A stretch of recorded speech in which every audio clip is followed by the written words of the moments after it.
परंतु त्यांच्यातला जो प्रामाणिकपणा दिसला चर्चेतला आम्हाला तेवढं मात्र भावलं की ते मुख्यमंत्र्याला सांगतो बोलले, तेच आलेत, आम्ही बोलवलेलं नाही, हे मात्र क्लिअर, आम्ही बोलवलेलं नाही. आता ते करतील चर्चा. मुख्यमंत्र्यांच्या कानावर यांनी टाकल्यानंतर याच्यात काही मार्ग निघत असेल तर माघार होणार का? नाही, मला अंमलबजावणी पाहिजे. मुंबईत जाऊन काय करायचं आम्हाला? आरक्षण घ्यायचं.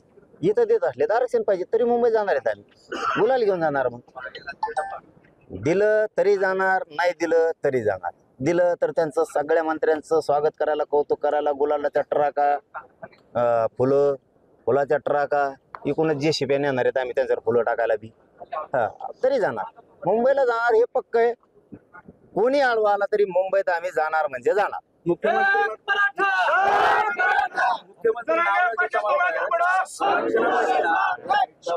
नाव न घेता म्हणतायत आरक्षणापेक्षा यांना मी सत्तेवर राहणं हे जास्त हे होतं. मी सत्तेवर राहून असं वाटतंय. मुंबईत असतं का? जर असं वाटतंय, किती माणूस दल बदलू असावा, किती विचार बदलणार असावा, हे जिवंत उदाहरण म्हणजे मुख्यमंत्री देवेंद्र फडणवीस साहेब. जिवंत उदाहरण. किती माणूस या बॉर्डरचा या बॉर्डर थुका आणतो, हे आमच्या ग्रामीण भागात म्हणलं जातं एकमेकाला. काय तू दल बदलणार आहे रे, हमेशा चिंडी खेळतो डाव, जिंकला तरी रडायचं, नाही जिंकला तरी रडायचं. म्हणजे ह्या बॉर्डर थुका घेणं म्हणते त्याला. कारण हे असं वागू नये. नागरिक प्रथम येत, ते पालकत्व त्यांच्याकडे राज्याचं, आणि असं बोलायचं की मी सत्तेवर राहू नको वाटतं. तर सत्तेवर जर तुम्हाला ठेवायचंच नसतं तर मराठ्यांनी निवडूनच दिलं नसतं ना. मराठ्याच्या मताशिवाय मुख्यमंत्री झाले का?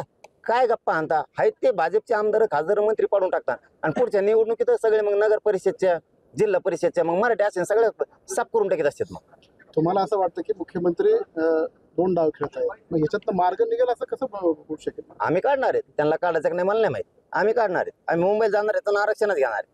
त्यांच्या मनात काय आहे ते आम्हाला नाही माहित, पण आमच्याकडून शांतता आहे. आम्ही शांततेत मुंबईत जाणार आहेत. सगळे आरक्षण घेऊन येणार आहेत. त्यांना जाळपोळ करायची, धिंगाणा करायचा ते करतील, आम्ही नाही करणार. आम्ही पोलिसाच्या गाडीत उचलून टाकणार त्याला. ते जाळपोळ करणाऱ्याला, धिंगाणा करणार आमचं पोरग करू शकत नाही. पण मुंबईत जाणार, आणि आरक्षण तर ओबीसीतूनच घेणार. कोणी आडवाई मुंबईत मराठी जाणार आहेत, आणि ह्या वेळेस पहिल्यापेक्षा 5 पट जाणार आहेत. आता तर मराठ्याला कोणी रोखूच शकत नाही. तुम्ही आम्हाला अपमान केलाय, डवचिलय, खुनशीपणानं वागणूक दिली. आम्ही सत्ता देऊन आमच्याच पोराबाळाचं तुम्ही वाटोळ करायला लागलात म्हणल्याच्या नंतर आता मुंबईत आम्ही घुसणार आहेत 100%. कोणी आडवा येऊ दे. त्यांनी बोलून दाखवलं ना, पोलीस बघते म्हणजे देवेंद्र फडणवीस बघते. आम्ही पोलिसाला दोष नाही देणार, देवेंद्र फडणवीस.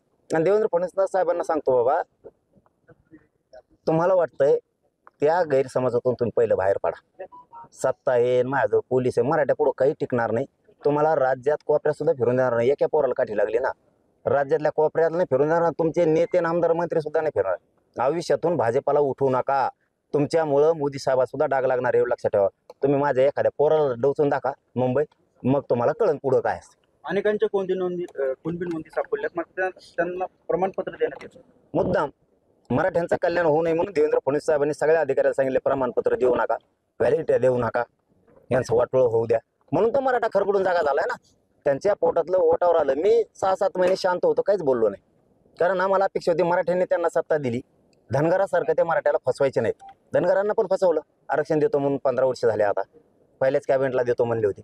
तसंच मराठ्यांना सुद्धा मराठ्यांनी सत्ता दिलेली फसवलंय, म्हणून मराठा आता जागा झालाय. आणि त्यांना वाटतंय यांचे प्रमाणपत्र शोधायचे नाही, यांचा रेकॉर्ड शोधायचा नाही, व्हॅलिडिटी द्यायचे नाही, वाटोळ करायचं, आरक्षण द्यायचं नाही. आम्ही घेणार आहेत. आता लक्ष्मण हाके म्हणतायत की जरांगे पाटील मुंबईला दंगल करण्यासाठी चालले. ते मी कोणाला नाही मोजित आणि उत्तर देत नाही. कसल्याला महत्व नाही द्यायचं, ते सरकारचे असतं. झालं की लक्ष्मण हाकेंचे वक्तव्य देवेंद्र फडणवीसनी काही लोक असे पळून ठेवलेले आहेत, काही वकील येतं, काही असे येतं.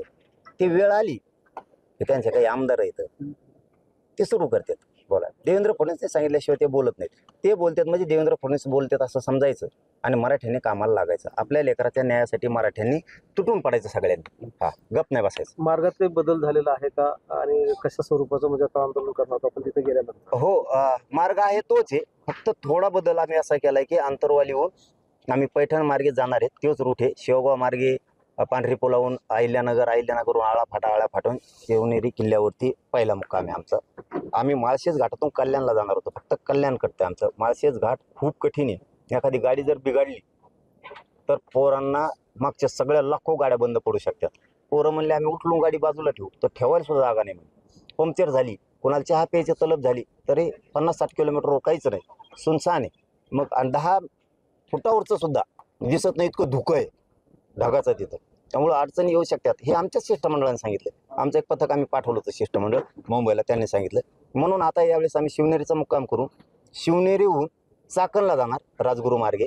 राजगुरू खेड मार्गे आम्ही चाकणहून तळेगाव, तळेगावहून लोणावळा, लोणावळ्याहून वाशी, वाशीहून चेंबूर आणि आझाद मैदान असा मार्ग आहे. फक्त कल्याण कटतंय, एकच गाव कटतंय, समजा एक शहर कटतंय. बाकी जसाल तसं आहे, फक्त एक 10-12 किलोमीटर वाढतंय. असं तितकंच हे किलोमीटर वाढत नाही, काही नाही, असं पण तितकंच आहे. त्यामुळं नाविलाजानं चाकण मार्गे जावं दादा, लागतं. नवनाथ वाघमारे म्हणतायत कुठलंही इलेक्शन आलं की मनोज जरांगे आंदोलनाचा मुद्दा घेऊन रिंगणात येत आहे. आता हे कोण आहे मध्ये चिरगुट साठ्या आता कसले असे लोक असे पाहिजे ना, ते महत्व पाहिजे, त्यांना महत्व द्यायचं किती काय द्यायचं.